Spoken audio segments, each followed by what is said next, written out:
욕하고 우리를 핍박하고 우리를 해방합니다. 우리가 그렇게 살아가지 못하도록 얼마나 많은 어려움들을 또 얼마나 많은 유혹을 우리에게 주는지 모릅니다. 그러나 그럴 때 우리가 보여줘야 할 모습이 바로 신실한 믿음의 모습입니다. 여러분, 신실하다는 것은 다른 게 아닙니다. 믿음을 계속하는 것입니다. 믿음을 지켜나가는 것입니다. 어떤 상황 속에서든지 간에 내가 믿음의 모습을 포기하지 아니하고 믿음의 모습을 내가 유지해 나가는 것, 그것이 신실함입니다. 그저 조금 힘들다고 내 상황이 좀 어렵다고 내가 원하는 대로 일이 되지 않는다고 그저 믿음을 포기하는 것이 아닙니다. 그저 처음 신앙을 버리지 아니하고 끝까지 처음 신앙 가지고 주님을 뜨겁게 사랑하고 주님을 위해서 나의 모든 것을 내어드릴 수 있는 그런 열정을 가지고 주님을 위해서 살아가는 사람, 그런 믿음을 포기하지 않는 사람, 처음 사랑을 끝까지 처음 사랑으로 가지고 살아가는 사람, 그런 사람이 신실한 사람입니다. 러시아의 문학자이자 노벨상 수상자인 솔제니친이 미국에 망명한 다음에 러시아 혁명사에서 왜 러시아에 공산혁명이 일어나서 그렇게 어마어마한 재앙이 이르게 되었는가, 그것을 연구했습니다. 그가 수백 명의 사람들을 면담하고 또 굉장히 많은 러시아 혁명에 관한 책들을 연구했습니다. 그런데 그 연구한 결과 그가 마지막 내린 결론입니다. 왜 러시아 혁명이 일어나게 되었는가? 만약 6천만 러시아인의 생명을 삼킨 무서운 혁명이 왜 일어났는지 내게 설명해 보라고 하면 나는 사람들이 하나님을 잊어버렸기 때문이라고 되풀이하는 것 외에는 다른 답변을 할 수 없을 것입니다. 사람들이 하나님을 잊어버렸기 때문에 그 무서운 어마어마한 사람들이 6천만 명의 러시아인 사람들이 생명을 잃어버리는 그런 무서운 러시아 혁명이 일어났다. 이런 결론입니다. 사람들이 하나님을 잊어버렸다. 여러분, 그것이 러시아가 혁명으로 6천만 명이 죽는 무서운 재앙을 초래하게 된 이유라는 설명입니다. 그런 여러분, 우리가 성도가 세상 속에서 믿음을 지키며 산다. 성도가 죄악된 세상 속에서 그 죄악된 세상을 따라가지 아니하고 세상이 아무리 우리를 미혹하고 핍박하고 해방한다고 할지라도 하나님에게 속한 자로서 하나님의 영광을 위해서 특별히 택함을 받은 자로서 우리가 세상 속에서 하나님의 법을 따라 사고 하나님의 영광을 위해 산다. 끝까지 믿음을 지킨다. 신실함으로 신앙생활한다.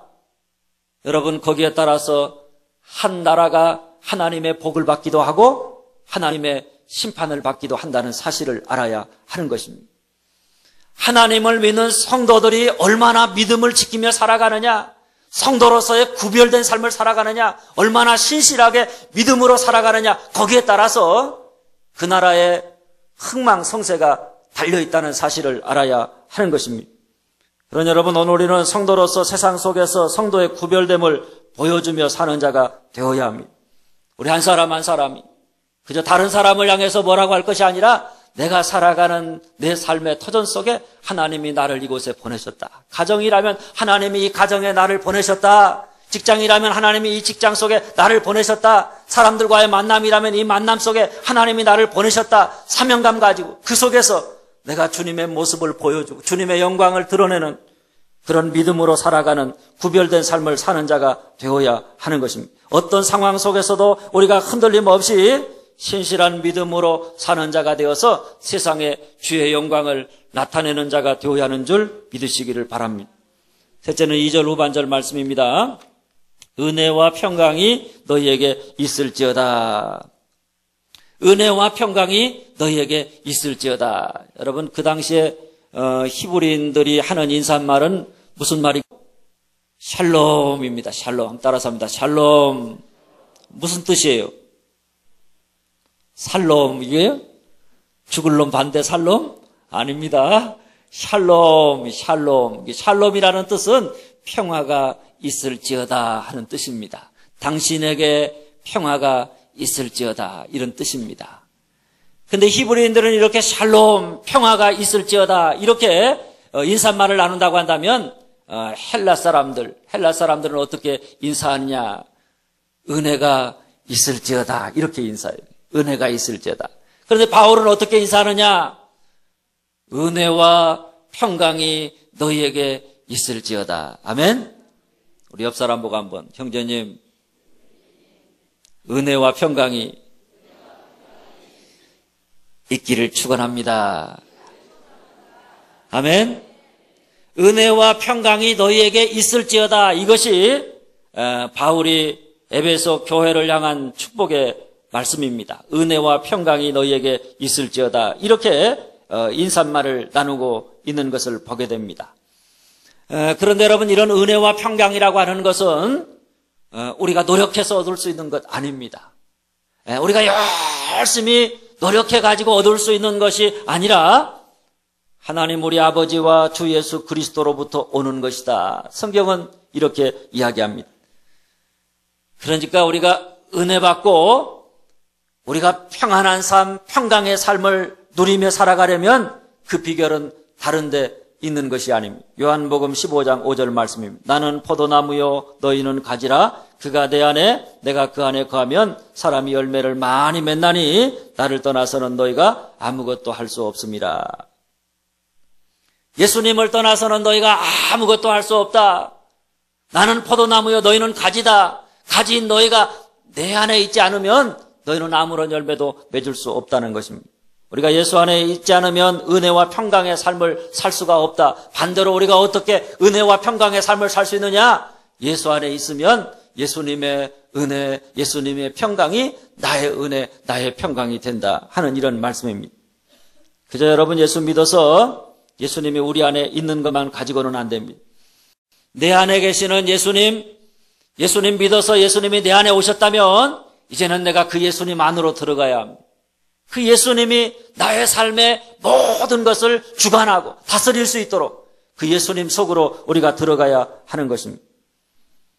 그래서 예수가 우리 안에 있는 것만이 아니라 이제는 예수님 안에 내가 거해야 그래야 우리가 은혜를 공급받고 평강을 공급받게 되는 줄 믿으시기를 바랍니다. 로마서 5장 1절 말씀입니다. 그러므로 우리가 믿음으로 의롭다 하심을 받았으니 우리 주 예수 그리스도로 말미암아 하나님과 화평을 누리자. 우리가 믿음으로 의롭다 하심을 받았다. 그러니까 하나님과 화평을 누리자. 여러분 이 말씀 속에는 그리스도인의 생애에 일어난 가장 놀라운 사건 두 가지를 이야기합니다. 그게 뭔가 하면 우리가 믿음으로 의롭다함을 받았다. 믿음으로 의롭다함을 받았다. 여러분 이 말이 바로 은혜 받았다 하는 말입니다. 은혜라고 하는 것은 값없이 주는 선물입니다. 우리가 의롭다함을 받은 것은 하나님이 값없이 선물로 주신 예수 그리스도, 우리의 속죄 제물이신 예수 그리스도, 그 예수 그리스도를 우리가 믿는다, 그분을 받아들인다, 그로 말미암아서 비롯된 그 은혜의 선물이 바로 의롭다함을 받는 것입니다. 그런데 우리가 의롭다함을 받으면 그 결과 어떻게 되느냐? 그리스도로 말미암아 하나님과 화평을 누리자. 은혜 받으면 평강을 누리게 된다. 이런 말씀입니다. 그래서 여러분 오늘 바울이 쓴 편지에도 보면 너희에게 뭐와 뭐가 있을지어다 그랬어요? 은혜와 평강이 너희에게 있을지어다. 이렇게 이야기합니다. 평강과 은혜가 너희에게 있을지어다. 이렇게 이야기하지 아니하고 은혜와 평강이 너희에게 있을지어다 이야기합니다. 은혜가 먼저입니다. 은혜 받으면 그 결과가 평강입니다. 은혜가 원인이라고 한다면 평강은 결과입니다. 그러므로 은혜가 없이는 우리가 평강을 누릴 수 없고 은혜가 부족하면 우리의 삶의 평안도 평강도 흔들리게 되는 것입니다. 그러니 여러분 우리가 얼마나 마음의 평강을 누리며 살아가느냐, 그것은 우리가 은혜 받은 정도와 비례한다는 것을 알아야 합니다. 우리가 은혜가 충만하다, 우리가 날마다 은혜 받으며 산다, 그러면 우리의 마음에 평강의 강이 흘러넘치게 되어 있고, 반대로 내가 마음에 평안이 없다, 뭔가 살아가는데 자꾸만 근심과 염려, 또 쫓기는 듯한 마음, 불안한 마음, 그런 마음들이 나를 지배해서 내 삶이 늘 평강을 잃어버리고 살아간다. 그러면 우리의 삶에 뭐가 부족한 것입니까? 은혜가 부족한 것입니다. 그러니까 우리의 삶이 평안한 삶이 아니라 평강의 삶을 누리지 못하고 불안과 두려움 속에서 쫓기는 듯한 삶을 살아간다. 그러면 우리가 그것을 극복하기 위해서 해야 될 일은 다른 것이 아닙니다. 평강을 구하는 것이 아니라 은혜를 구하면 되는 줄 믿으시기를 바랍니다. 그러므로 오늘 우리는 은혜 안에 있기를 사모하면서 축복하는 자가 되어야 하는 것입니다. 사도행전 13장 43절 말씀입니다. 항상 하나님의 은혜 가운데 있으라. 항상 하나님의 은혜 가운데 있으라. 이렇게 권면합니다. 또 디모데후서 2장 1절 말씀입니다. 너는 그리스도 예수 안에 있는 은혜 가운데 강하고 예수 안에 있는 은혜 가운데서 있으면 네가 강해진다. 너의 영혼이 강해진다. 이렇게 이야기합니다. 또 히브리서 13장 9절 말씀은 마음은 은혜로서 굳게 함이 아름답고 우리의 마음을 어떻게 단단하게 하느냐? 은혜로 마음을 단단하게 하면 그 마음이 아름답다. 이렇게 이야기합니다. 여러분이 모든 말들은 우리가 은혜 안에 있다, 우리가 은혜 받으며 산다, 그러면 우리의 영혼이 강해진다는 것입니다. 쉽게 말하면 우리가 속에서 내공이 쌓인다는 거예요. 그러니까 내공이 있으면 아무리 삶이 요동치고 또 삶에 어려움이 있고 고난이 있다고 할지라도 그거에 의해서 휘둘리는 삶이 아니라 그 가운데도 평강의 마음을 가지고 그 모든 것들을 하나하나 믿음으로 승리해 나가게 되는 것입니다. 우리가 영혼이 강해지고 은혜 받으며 살고 은혜 아래 살아가면 내공이 강해져서 웬만한 일들은 그것 때문에 평강을 잃어버리지 않는 것입니다. 끄떡이 없는 것입니다. 우리의 신앙이 아름답게 되는 것입니다. 그렇다면 여러분, 우리가 어떻게 해야 은혜 가운데 살아갈 수 있느냐? 많은 믿음의 선배들이 우리가 하나님의 은혜를 경험하는 통로 방편이 뭐냐? 그 방편을 세 가지로 이야기합니다. 첫째는 하나님의 말씀이다. 그 말씀을 통해서 하나님의 은혜가 우리에게 전달된다. 그리고 둘째는 기도를 통해서 하나님의 은혜가 전달된다. 그리고 셋째는 성만찬을 통해서 하나님의 은혜가 전달된다. 이렇게 이야기합니다. 물론 성만찬이라는 것은 큰 의미로 보면 하나님의 말씀입니다. 하나님의 말씀에 세 가지가 있죠. 하나는 뭡니까?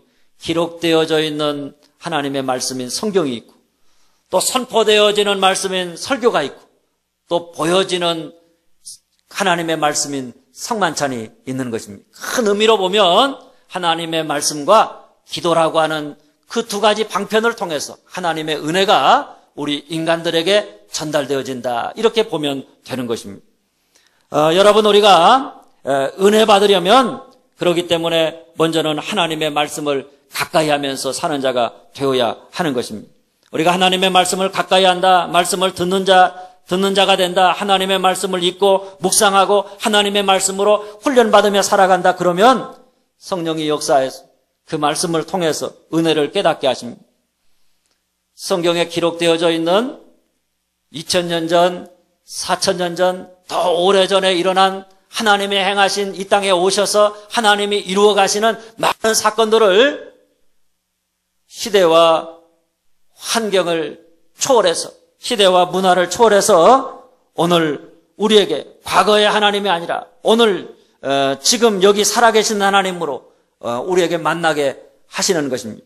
뿐만 아니라 성령님이 역사하셔서 말씀으로 은혜를 깨닫게 하는데 과거의 예수님의 사건을 오늘의 나를 위한 사건으로 그렇게 역사하시는 것입니다. 그래서 여러분, 사실 예수님이 십자가에 죽으셨는데 언제 죽으셨어요? 2000년 전의 일입니다. 2000년 전에 일어난 그 일을 오늘 우리가 뭐라고 고백합니까? 나를 위해서 주님이 십자가에 죽으셨다. 이렇게 고백합니다. 그 자체가